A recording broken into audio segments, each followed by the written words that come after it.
It is Sunday in the NFL. My four best bets are on the way. The final day of the NFL regular season. We're going to obviously have some postseason picks, but a lot of teams are fighting for a spot in the postseason. Let's talk. But before we do that, let's recap how we did on Saturday. Not a great day for us, an 0-2 day. I really went light, and it just 0-2. Singletary was the bad beat. Over 80.5 rushing plus receiving yards. The guy had a ton of volume. I was going to take his rush attempts, and of course, rush attempts cashed in like the first drive of the third quarter.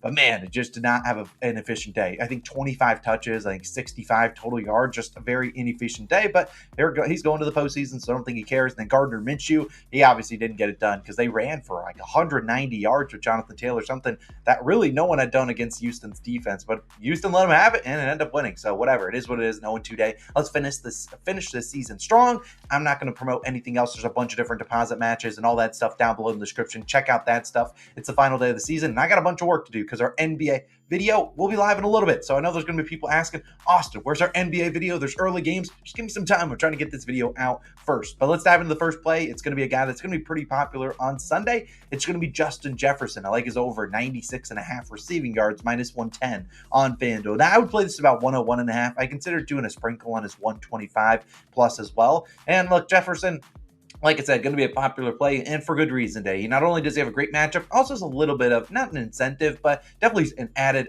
personal incentive, because Justin Jefferson is 118 yards away from having 1,000 on the season. Now, obviously, Jefferson comes into the year with a little bit more lofty goals than 1,000 yards, something he has done in 3 straight seasons, but obviously the injury derailed his season, and he came back from injury, and he said his goal on like December 7th when he was coming back was, hey, I want to get to 1,000 yards, and look, he's got 118 yards away from it. He's got Nick Mullins at QB, a QB that he's done well with, and a guy that's not afraid of slinging it. And he's also going to face the Lions, a team he has cooked in his last 6 games versus Detroit.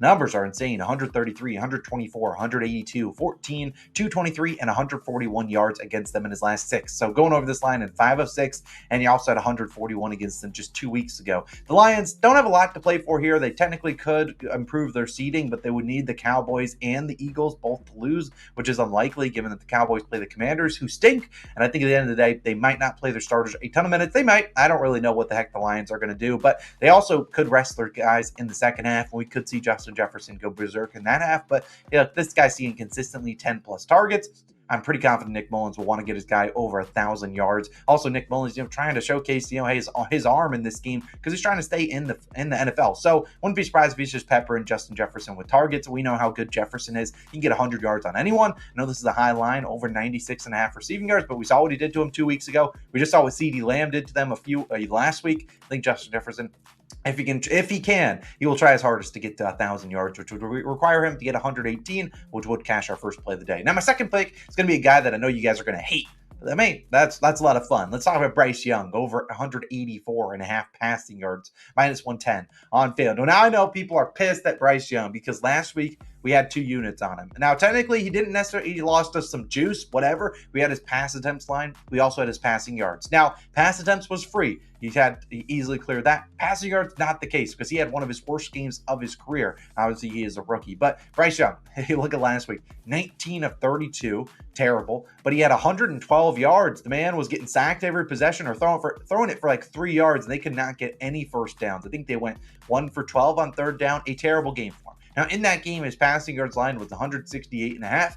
The books saw that and said, all right, hey, great work. Let's move your line up about 20 yards. Yeah, I know they know what they're doing. They're setting these lines pretty sharp. And this is the perfect matchup for Bryce Young to end his first NFL season on. And I'm not expecting him to be benched here. I mean, they want him to get as many reps as possible to kind of see what they're working with for next season. And Young, you look at him, he is over this line in 7 of his last 11 games. So not the best hit rate, but, it is what it is. I think maybe 7 of his last 13. But you saw in his first game back against Tampa back in week 13, he actually went 15 of 31, completed less than 50% of his passes, 178 yards. So he's right close to this line. They ran the ball. I think Chuba Hubbard had like 24 rushing attempts in that game. Now, I'm not, going to say Bryce Young is the best quarterback in the NFL. However, this is the best matchup that he can possibly get. The Buccaneers allow the most passing yards in the NFL at over 260 per game.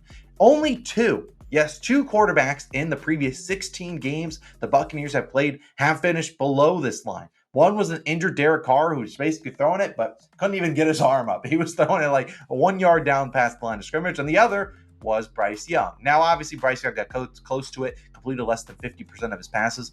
I just think this is a guy that wants to end his season on a good note. Coming off a terrible week. Last week against the Jaguars, he was not getting the ball away. He was missing wide open guys. His receivers weren't doing him any help either. I just think this is a game that they prepared a lot for. They want to end their season strong. Obviously, the Panthers, nothing to play for. But we look at them. You look at Bryce Young, also 217 yards away from a clean 3,000 on his first season. 3,000 is a nice yardage milestone to get to. Not a lot of rookie QBs get past that. So, end of the day, I don't see him getting benched. I see him slinging it around because the Bucs, we know, have a great run defense. And look, if he can't get 185 yards in his final game, whatever. But I would play it up to about 193.5. Pretty confident he gets above 200 in this game. So Bryce Young, I swear, man, don't sneak up the joint like he did last week. I wanted to take his pass attempts prop, but that is not offered. I think the yards is where I will go to. Bryce Young, we need a good day. Don't miss your open guys. Go do it. You'll have plenty of open guys against the Buccaneers. Trust me. Now, my third pick is going to go to the final game of the day. It's going to go to that Buffalo Bills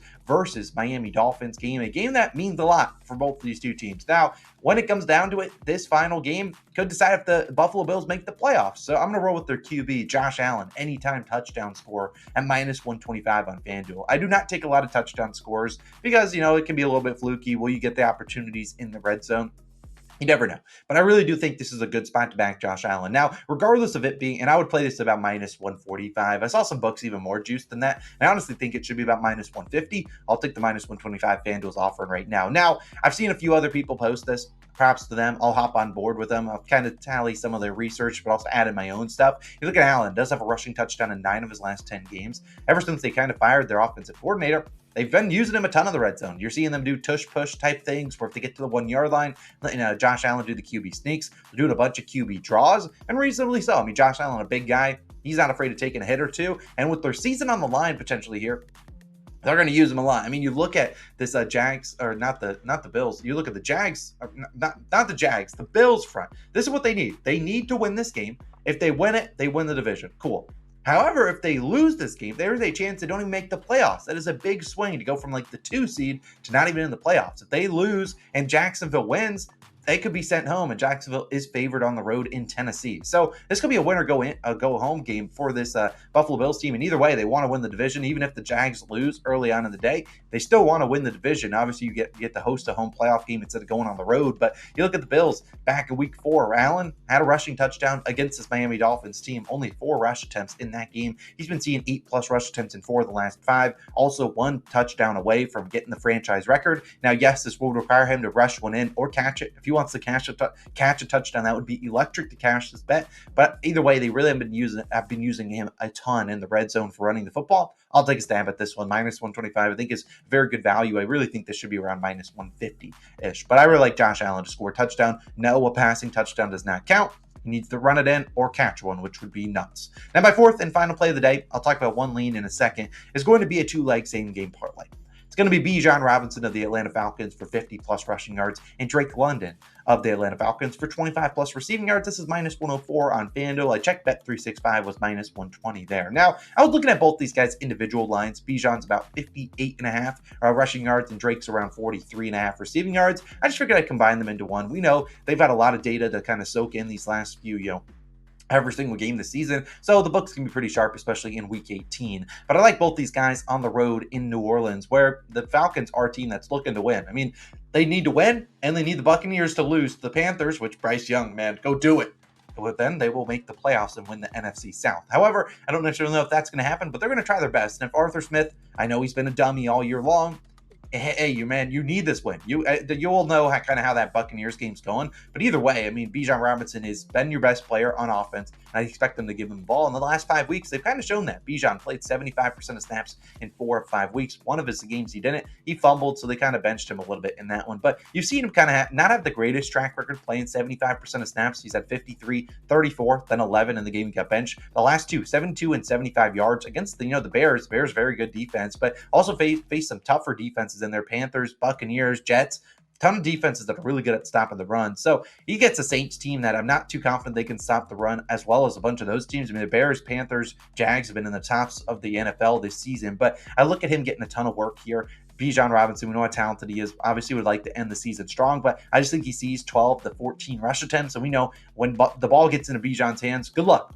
And I know the Saints are going to be loading the box to try to stop him, but look, he already did it once against them, and I really do think he's going to have another good game. I mean, he had 91 yards against them back in November. So Bijan, please, Arthur Smith, give him the rock. And then the other guy, Drake London, we need 25 receiving yards. He's done that in 12 of his last 14 games on the season. One miss, he had 8. The other miss, he had 24, which would be a backbreaker. But here's a guy that's played really well against New Orleans. They're obviously down Lattimore, their best cover guy, but 91 yards versus them in November. Also 70 plus in all 3 career games versus New Orleans, and 25 plus, like I said, in 12 of his last 14. So I really think that at the end of the day, these two Falcons in a game they need to win. And I'm not saying they do win it, but I think this game is close against the Saints. I think that they're going to use their 2 best players on the offense, which would be Bijan Robinson and their best wide receiver, Drake London. Taylor Heineke coming off a stinker of a game. He's probably going to be a little bit better, but I think that they're going to lean on the ground game in Bijan, especially early in this one. And I think he can get us 50 rushing yards by halftime. Drake could easily get us 25 receiving yards too. I mean, it's not asking for a lofty goal for 2 guys that should get the rock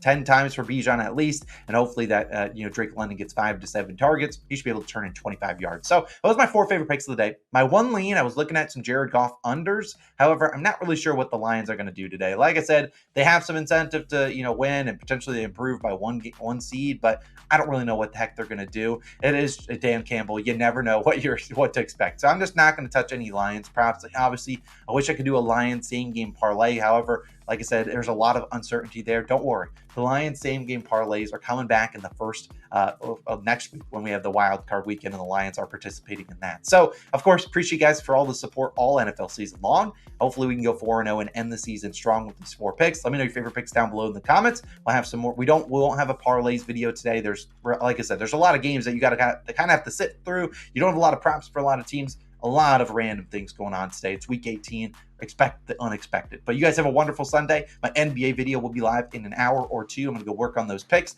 Those will be live on the screen when it is live. Have a great Sunday. Let's dominate. I'll see you guys back again in the next one. Peace.